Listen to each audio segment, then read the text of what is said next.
Hello, good morning, जोहार, मैं संजय और आप देख रहे हैं न्यूज झारखंड। चलिए जानते हैं झारखंड की आज की 25 मुख्य बड़ी खबरों को। आज से शुरू हो रहा मुख्यमंत्री सारथी योजना, सरकार स्वावलंबी बनाने के लिए देगी प्रशिक्षण। ट्रेनिंग के 3 माह के भीतर नियोजन नहीं होने पर मिलेगा भत्ता। झारखंड में आज से मुख्यमंत्री सारथी योजना की शुरुआत हो रही है। सीएम हेमंत सोरेन इसकी शुरुआत करेंगे। विश्व युवा कौशल दिवस के अवसर पर इस योजना की शुरुआत करने के पीछे का मकसद राज्य के प्रतिभाशाली युवाओं को निःशुल्क कौशल प्रशिक्षण देकर रोजगार एवं स्वरोजगार से जोड़ना है। इसके लिए block level institute for rural skill acquisition centre शुरू किया जा रहा है। प्रथम चरण 2023-24 में राज्य के 80 प्रखंडों में इसकी शुरुआत की जा रही है। आने वाले दिनों में राज्य के सभी प्रखंडों में बिरसा योजना संचालित किया जाएगा। युवाओं के लिए शुरू हो रहे मुख्यमंत्री सारथी योजना का लाभ सभी वर्ग के युवा निःशुल्क ले सकेंगे। इसके लिए सरकार द्वारा पात्रता तय की गई है। सामान्य श्रेणी के 18 से 35 वर्ष के युवक युवतियों एवं आरक्षित श्रेणी ST SC OBC के 50 वर्ष तक के पुरुष महिलाओं के लिए प्रखंड स्तर पर कौशल प्रशिक्षण प्रदान किया जाएगा। प्रशिक्षण के बाद सफल युवक युवतियों को नियोजित भी किया जाएगा। 3 माह के अंदर नियोजन नहीं होने की स्थिति में रोजगार प्रोत्साहन भत्ता के रूप में युवाओं को 1000 रुपये और युवतियों दिव्यांग को प्रति माह 1500 रुपये अधिकतम 1 वर्ष के लिए DBT के माध्यम से दी जाएगी। साथ ही गैर आवासीय प्रशिक्षण के प्रशिक्षण अभ्यर्थियों को उनके घर से प्रशिक्षण केंद्र तक आने जाने के लिए प्रति माह 1000 रुपये DBT के माध्यम से भेजे जाने का प्रावधान है। झारखंड में टीचर्स की जल्द निकलेगी वैकेंसी। सीएम हेमंत सोरेन ने नियुक्ति प्रक्रिया तेज करने का दिया निर्देश। झारखंड के मुख्यमंत्री हेमंत सोरेन शुक्रवार 14 जुलाई से 26 जुलाई 2023 तक विभिन्न विभागों की समीक्षा करेंगे। इसी कड़ी में शुक्रवार को स्कूली शिक्षा एवं साक्षरता विभाग द्वारा संचालित योजनाओं की उच्च स्तरीय समीक्षा बैठक की।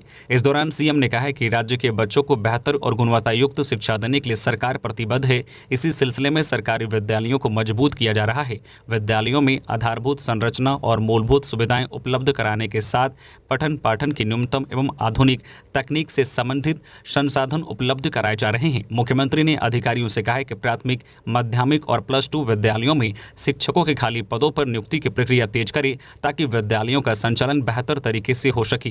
विभाग के सचिव के रवि कुमार ने मुख्यमंत्री को बताया कि +2 विद्यालयों में प्रधानाचार्य, शिक्षक और प्रयोगशाला सहायक के पदों पर नियुक्ति के लिए JSSC ने अधियाचना जारी कर दी है। माध्यमिक विद्यालयों, मॉडल स्कूलों और अन्य श्रेणियों के विद्यालयों के लिए भी शिक्षक एवं प्रयोगशाला सहायक के पदों पर नियुक्ति की प्रक्रिया चल रही है। वहीं सहायक आचार्य के 26,000 पदों पर बहाली की प्रक्रिया भी जल्द शुरू हो जाएगी।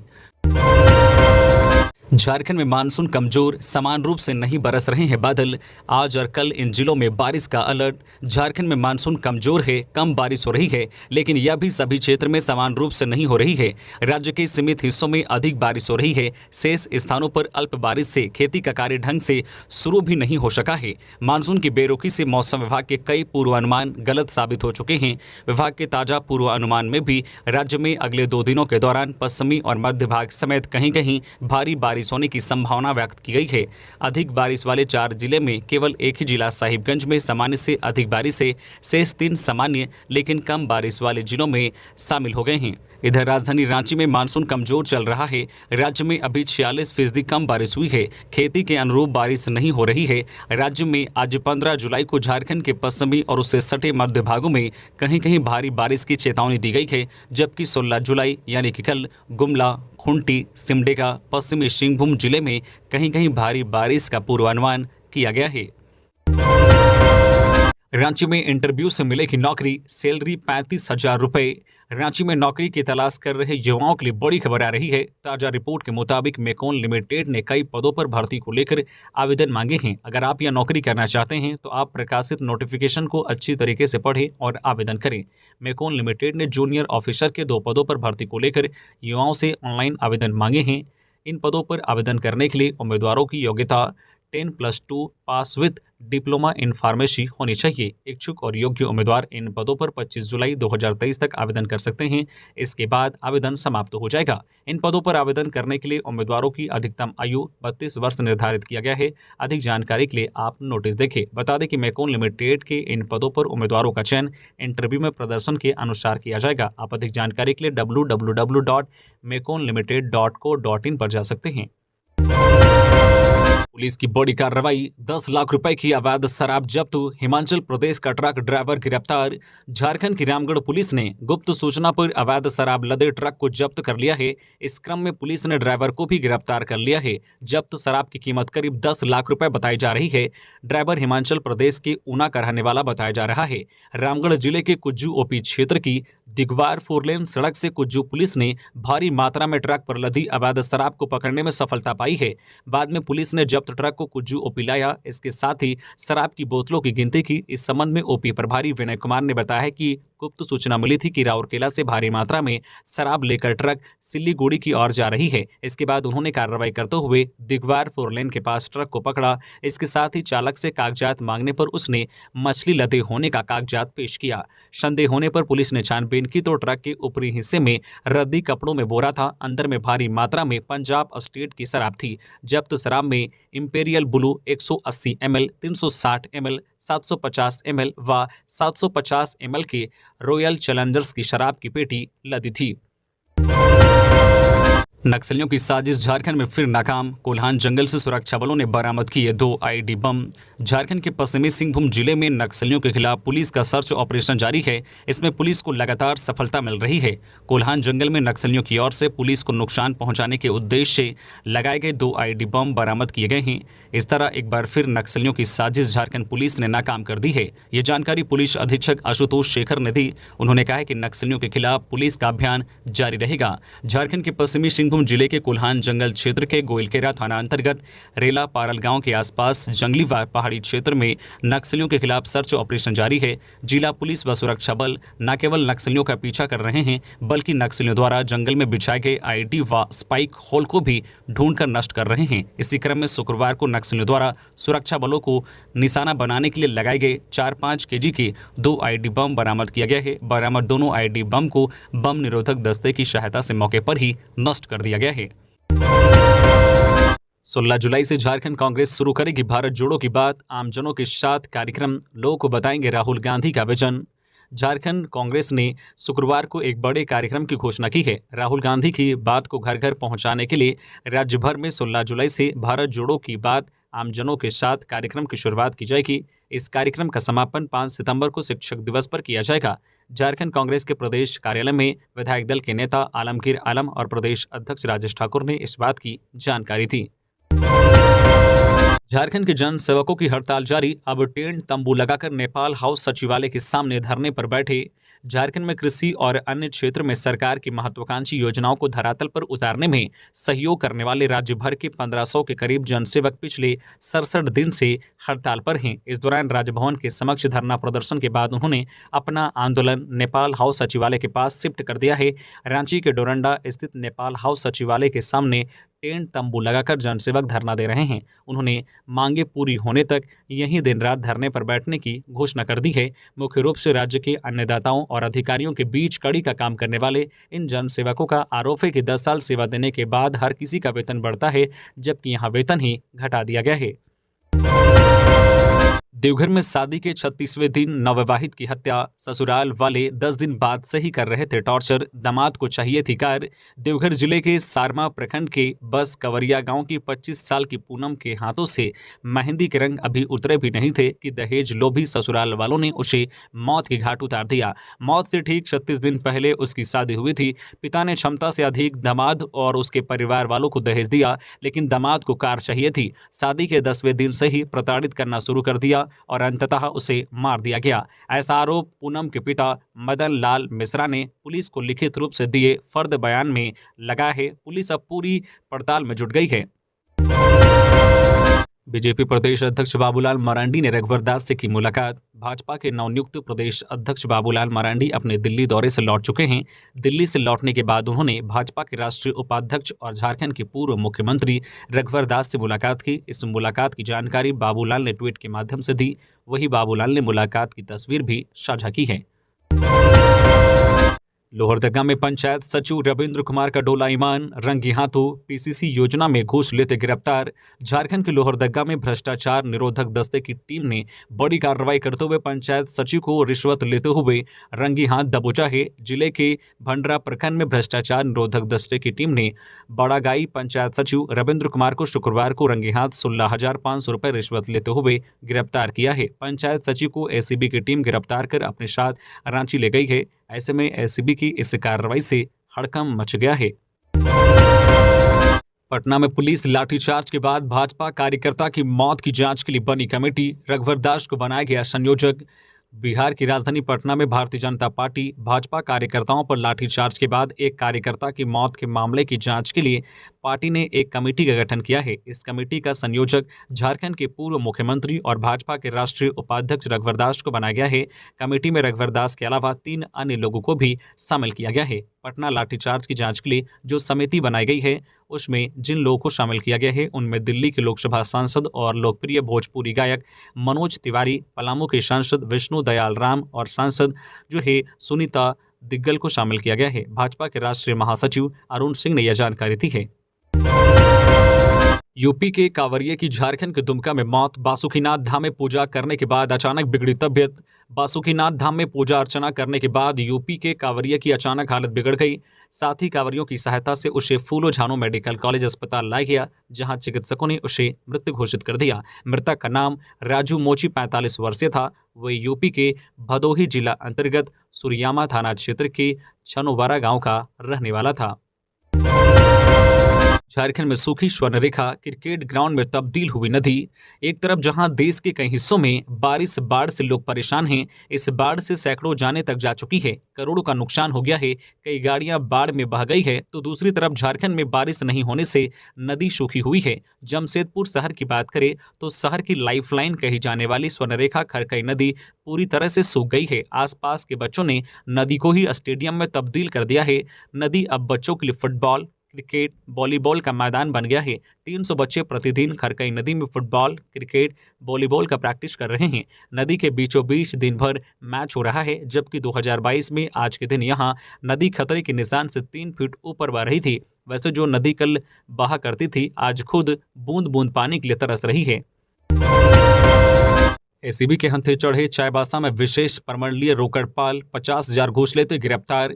एसीबी की टीम लगातार रिश्वत लेने वाले के खिलाफ अपनी कार्रवाई कर रही है। आए दिन इनके हंथे 1 से 2 सरकारी कर्मचारी चढ़ ही जाते हैं। इसी कड़ी में जमशेदपुर चाईबासा में विशेष प्रमंडलीय रोकड़पाल घूस लेते पकड़े गए हैं। रोकड़पाल भवतरण सिंह को 50,000 रिश्वत लेते गिरफ्तार किया गया है। भविष्य में एक भी बच्चा ऐसा न हो जिसका जन्म प्रमाण पत्र न बना हो। जन्म मृत्यु निबंधन अभियान के शुभारंभ पर बोले रामेश्वर उरांव। मंत्री रामेश्वर उरांव ने शुक्रवार को झारखंड में जन्म मृत्यु निबंधन के 100% लक्ष्य को प्राप्त करने एवं निबंधन से संबंधित व्यापक जन जागरूकता पैदा करने के अभियान कार्यक्रम का शुभारंभ किया। यह अभियान 14 जुलाई 2023 से 14 अगस्त 2023 तक चलने वाला है। इस शुभारंभ कार्यक्रम प्रोजेक्ट भवन रांची में किया गया। इस दौरान उन्होंने कहा कि जन्म मृत्यु निबंधन कराना बहुत महत्वपूर्ण है। इसके नहीं होने से लोगों को कई तरह की समस्याओं का सामना करना पड़ता है। रांची के रातू रोड के संजय सिंह हत्याकांड का हुआ खुलासा। कमल भूषण हत्याकांड के मुख्य आरोपियों ने जेल से रची साजिश। 5 जुलाई को सुखदेव नगर थाना क्षेत्र के रातू रोड इलाके में कारोबारी कमल भूषण के अकाउंटेंट संजय सिंह हत्याकांड का खुलासा कर लिया गया है। पुलिस की ओर से दी गई जानकारी के अनुसार संजय सिंह की हत्या कमल भूषण हत्याकांड के मुख्य आरोपी डब्लू कुजूर और राहुल कुजूर के द्वारा कराया गया है। इन दोनों ने ही जेल से कमल भूषण के अकाउंटेंट संजय सिंह की हत्या की साजिश रची थी। इस मामले में पुलिस ने सीसीटीवी फुटेज की मदद से 2 अपराधियों की पहचान की थी, जिसके बाद उन्हें गिरफ्तार किया गया। गिरफ्तार किए गए अपराधियों में संदीप कुमार प्रसाद और आकाश वर्मा शामिल हैं। श्रावणी मेले में तैनात आउटसोर्स कर्मियों का वेतन बजट आवंटित। श्रावणी मेला देवघर में प्रतिनियुक्त अतिरिक्त कर्मचारियों के वेतन मद के लिए स्वास्थ्य विभाग ने 1,24,83,000 रुपए का आवंटन कर दिया है। ये सभी कर्मचारी जिला अस्पताल, विभिन्न स्वास्थ्य केंद्र और शिविरों में आउटसोर्सिंग के तहत विभिन्न श्रेणी में अपनी सेवा दे रहे हैं। इनकी संख्या 318 है। इनमें ANM, सफाई कर्मी, वार्ड बॉय और सुरक्षाकर्मी शामिल हैं। इनकी सेवा श्रावणी एवं भादो मेले में आने वाले श्रद्धालुओं को बेहतर स्वास्थ्य सुविधा उपलब्ध कराने के लिए लिया जाएगा। अपर मुख्य सचिव अरुण कुमार सिंह ने देवघर सीएस को निर्देश दिया है कि आउटसोर्सिंग के तहत काम करने वाले कर्मियों को श्रम विभाग द्वारा निर्धारित न्यूनतम मजदूरी से कम नहीं दे। राशि के निकासी एवं व्यापन पदाधिकारी सिविल सर्जन देवघर होंगे। नियंत्री पदाधिकारी एएससी अरुण कुमार सिंह होंगे। गढ़वा के भावनाथपुर ब्लॉक कोऑर्डिनेटर सिराज अंसारी की गोली मारकर हत्या। गढ़वा जिला अंतर्गत भावनाथपुर ब्लॉक के पीएम आवास कोऑर्डिनेटर सिराज अंसारी की गोली मारकर हत्या कर दी गई।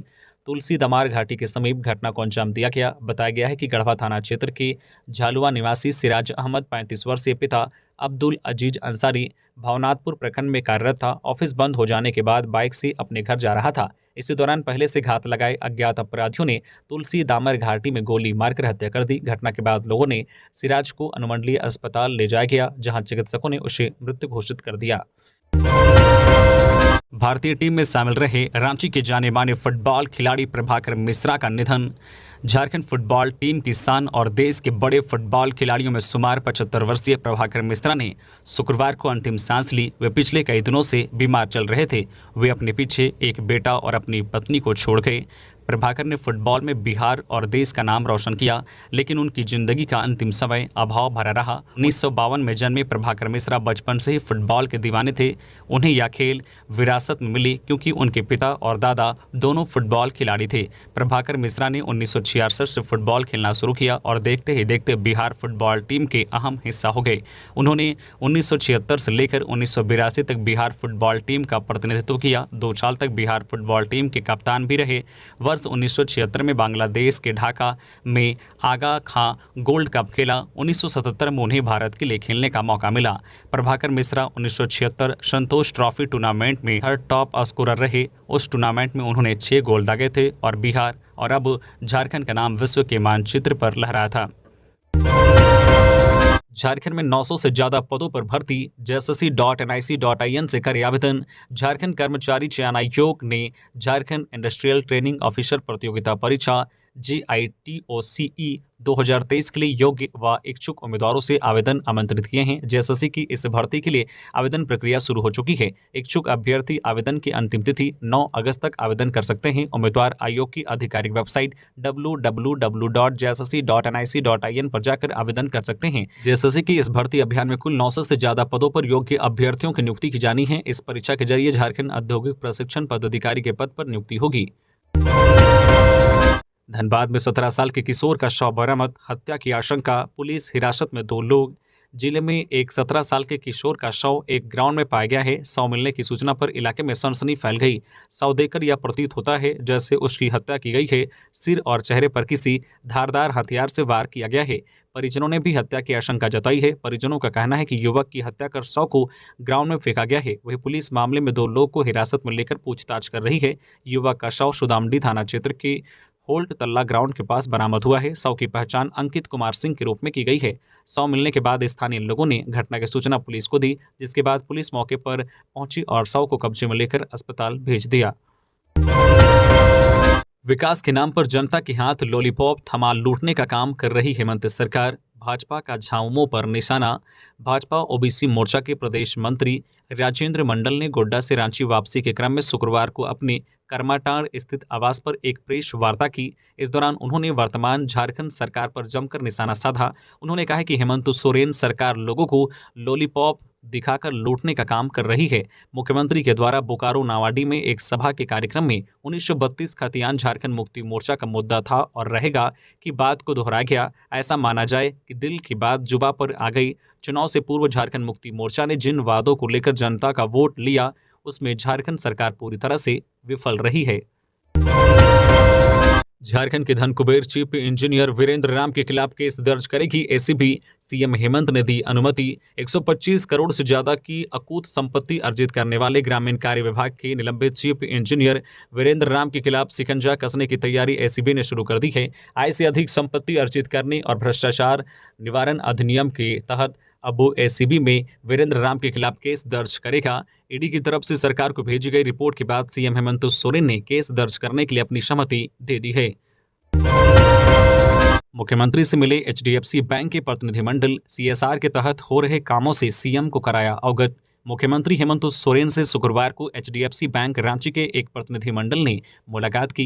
प्रतिनिधिमंडल ने सीएम से मुलाकात झारखंड मंत्रालय में की। इस अवसर पर मुख्यमंत्री को प्रतिनिधिमंडल ने एचडीएफसी बैंक की ओर से ग्रामीण क्षेत्र के विकास में सीएसआर के तहत किए जा रहे कार्यों से अवगत कराया। मुख्यमंत्री के समक्ष प्रतिनिधिमंडल ने कहा है कि एचडीएफसी बैंक सीएसआर के तहत राज्य के ग्रामीण क्षेत्रों में शिक्षा, पेयजल, कृषि आदि क्षेत्र के विकास में अपनी भूमिका निभा रही है। हाईकोर्ट में नेता प्रतिपक्ष मामले की सुनवाई, कोर्ट ने विधानसभा सचिव से मांगा जवाब।